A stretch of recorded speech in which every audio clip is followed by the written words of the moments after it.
So hi ಎಲ್ರಿಗೂ ನಮಸ್ಕಾರ. ನೀವು ನೋಡ್ತಾ ಇದ್ದೀರಾ SS Infotech Kannada YouTube channel. So guys, ಇವತ್ತಿನ ಒಂದು ವಿಡಿಯೋದಲ್ಲಿ ಏನಪ್ಪ ವಿಷಯ ಅಂದರೆ, ಎಷ್ಟೋ ಜನ ಮೊಬೈಲ್ ಕೂಲರ್ನ ಹುಡುಕ್ತಿರ್ತಾರೆ, ಒಂದು ಒಳ್ಳೆಯ ಮೊಬೈಲ್ ಕೂಲರ್ನ ನೋಡ್ತಿರ್ತಾರೆ. ನ್ಯೂ ರಿಪಬ್ಲಿಕ್ ಅವ್ರದ್ದು ಡಿಯರ್ಡ್ ಚಿಲ್ ಮ್ಯಾಗ್ನೆಟಿಕ್ ಕೂಲರ್ ಅನ್ನೋದು ಒಂದು ಪ್ರಾಡಕ್ಟ್ ಇದೆ. ಇದು -3 ಟೆಂಪ್ರೇಚರ್ವರೆಗೂ ಕೂಲ್ನ ಮಾಡುತ್ತೆ.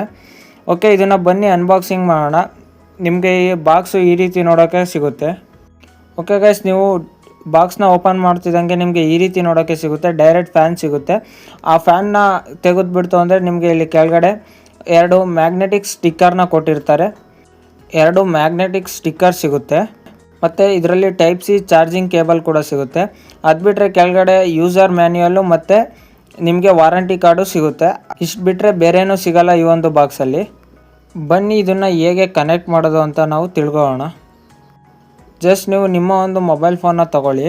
ಮೊಬೈಲ್ ಫೋನ್ನ ತಗೊಂಡು ಸೈಡಲ್ಲಿ 2 ಕ್ಲಿಪ್ನ ಕೊಟ್ಟಿರ್ತಾರೆ. ಅದರಿಂದ ನೀವು ಅದನ್ನು ಡೈರೆಕ್ಟಾಗಿ ಅಟ್ಯಾಚ್ ಮಾಡ್ಬೋದು. ಅದನ್ನ ಅಟ್ಯಾಚ್ ಮಾಡಿದ ಮೇಲೆ ಇದರಲ್ಲಿ ಒಂದು ಟೈಪ್ ಸಿ ಕೇಬಲ್ ಇರುತ್ತೆ. ಆ ಒಂದು ಪವರ್ ಬ್ಯಾಂಕ್ ಆದರೂ ತೊಗೊಳ್ರಿ, ಅಥವಾ ನೀವು ಚಾರ್ಜರ್ ಕನೆಕ್ಟ್ ಮಾಡಿಕೊಂಡು ಅದನ್ನಾದರೂ ತೊಗೋಬೋದು. ನಾನು ಇಲ್ಲಿ ಪವರ್ ಬ್ಯಾಂಕ್ನ ತೊಗೊಂಡಿದ್ದೀನಿ. ಟೈಪ್ ಸಿ ಅಲ್ಲಿ ಪೋರ್ಟ್ ಇರೋದಕ್ಕೆ ಅದನ್ನು ಸಿಗಿಸ್ಕೊಂಡು ಪವರ್ ಬ್ಯಾಂಕಿಗೆ ಆನ್ ಮಾಡಿದ್ರೆ, ಓಕೆ, ನೋಡ್ತಾ ಇರ್ಬೋದು ನೀವು ಯಾವ ರೀತಿ ಕಾಣಿಸ್ತಿದೆ ಅಂತನ. ಪ್ರೀಮಿಯಂ ಲುಕ್ಕಲ್ಲಿ ಕಾಣಿಸ್ತಿದೆ ಗೈಸ್. ನಿಮಗೆ ಲೈಟ್ಸ್ ಆಫ್ ಮಾಡಿ ತೋರಿಸ್ತೀನಿ ಹೇಗಿದೆ ಅಂತ ನೋಡಿ. ನೋಡ್ತಾ ಇರ್ಬೋದು, ಲೈಟ್ಸ್ ಎಲ್ಲ ಆಫ್ ಮಾಡಿದ ಮೇಲೆ ನೋಡ್ತಾ ಇರ್ಬೋದು ಬ್ಲೂ ಕಲರಲ್ಲಿ ಸಕ್ಕದಾಗಿ ಕಾಣ್ತಾ ಇದೆ ಅಂತಲೇ ಹೇಳ್ಬೋದು ಗೈಸ್. ಐ ಹೋಪ್ ಎಲ್ರಿಗೂ ವಿಡಿಯೋ ಇಷ್ಟ ಆಗಿರುತ್ತೆ ಅಂದ್ಕೊಂಡಿದ್ದೀನಿ. ವಿಡಿಯೋ ಇಷ್ಟ ಆಗಿದ್ರೆ ಒಂದು ಲೈಕ್ ಮಾಡಿ, ಶೇರ್ ಮಾಡಿ, ಕಮೆಂಟ್ ಮಾಡಿ ಅಂತ ಹೇಳ್ತಾ ನೆಕ್ಸ್ಟ್ ವಿಡಿಯೋದಲ್ಲಿ ಸಿಗೋಣ. Love you all.